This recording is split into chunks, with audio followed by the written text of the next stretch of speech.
Welcome once again to Commander by Danon. Today we continue to make decks led by the new legendary creatures from the Spider-Man set. Leading today's deck is none other than best girl Gwen Stacy. Move over, Mary Jane. Also, and I know it's annoying to keep hearing this, but statistically if I don't ask you to like and subscribe, the video gets fewer subscribers. Gwen Stacy is a 2-mana 2/1 legendary human performer hero. When she enters, we exile the top card of our library. We may play that card for as long as we control her. We may also pay 5 mana to transform Gwen Stacy, but we may only do this as a sorcery. Transformed, she becomes Ghost Spider, a 4/4 legendary spider-human hero with flying, vigilance, and haste.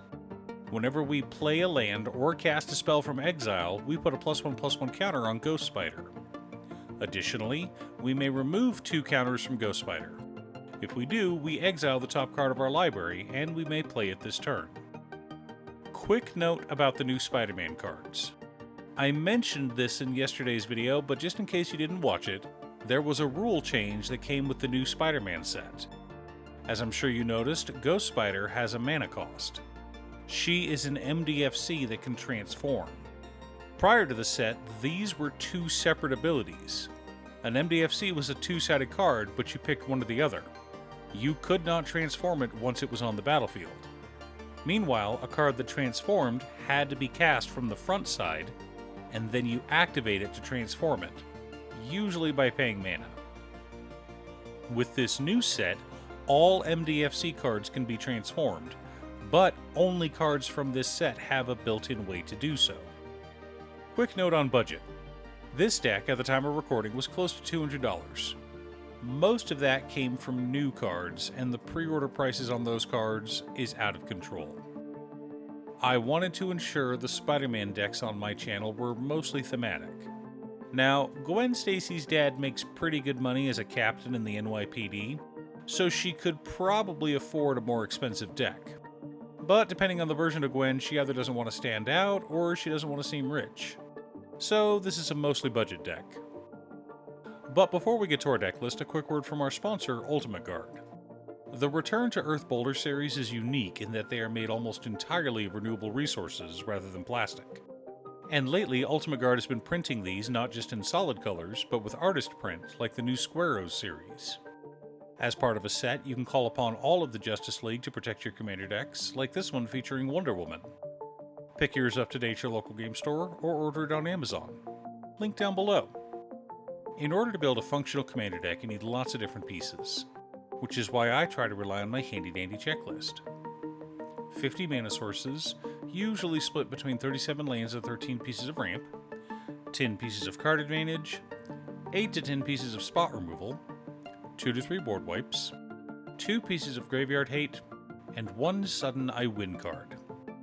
Oh, one more quick announcement before we get started. I'm currently streaming over on Gaming with Danon as well as Twitch. It'll mostly be Final Fantasy XIV, but you're more than welcome to pop in and talk about Commander. Honestly, about half my streams are talking about manga, anime, or Commander.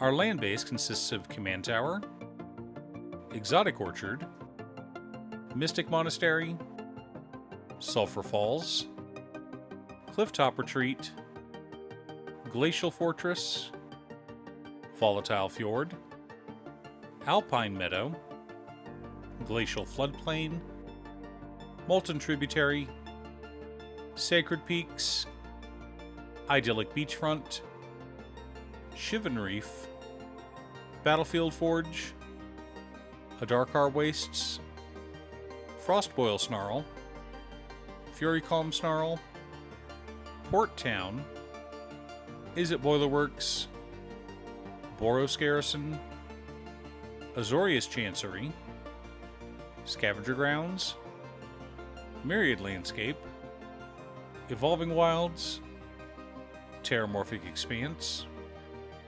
4 Islands, 4 Mountains, and 4 Plains.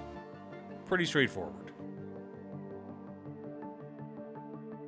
For mana ramp, we've got Interdimensional Webwatch, Sage of the Beyond, Soul Ring, Arcane Signet, Talisman of Creativity, Talisman of Conviction, Talisman of Progress, Izzet Signet, Boros Signet, Azorius Signet, Mind Stone, Soul Talisman, Chandra Torch of Defiance, Rousing Refrain, and Mana Geyser. Wanted some thematic cards as well as staples.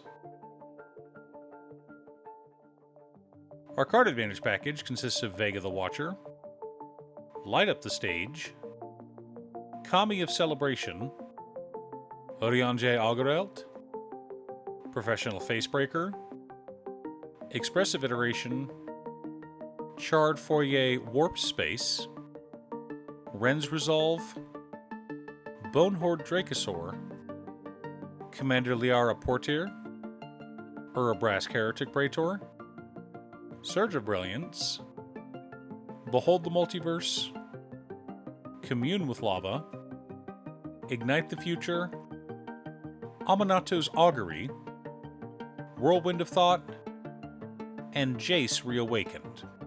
Lots of ways to cast spells from exile while also digging through our deck. Not too shabby. For interaction and spot removal, we've got Spider-Man 2099, Swords to Plowshares, Abrade, Negate, Dovin's Veto, Saw It Coming, Chaos Warp, Boros Charm, Counterspell, Ultimate Magic Holy, Generous Gift, and Raven Form. Again, I wanted some interaction that we could cast from exile. For board wipes, we've got Delayed Blast Fireball, Call Forth the Tempest, Doomscar, and Ultimate Magic Meteor. Gotta love thematic board wipes. The core of our deck consists of Spider-Punk, Wild Magic Sorcerer, Quintorius Khand, Etali Primal Storm, Pia Lunar Console of Revival, Nalfashni, Opera Love Song, Heroes Hangout, and Mizzix Mastery.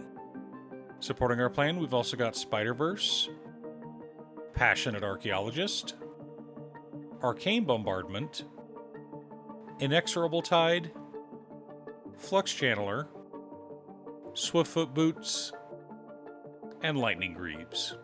Some protection, but also more ways to grow our commander. Now that we have our deck list, let's compare it to our checklist. 52 mana sources, split between 37 lands and 15 pieces of ramp.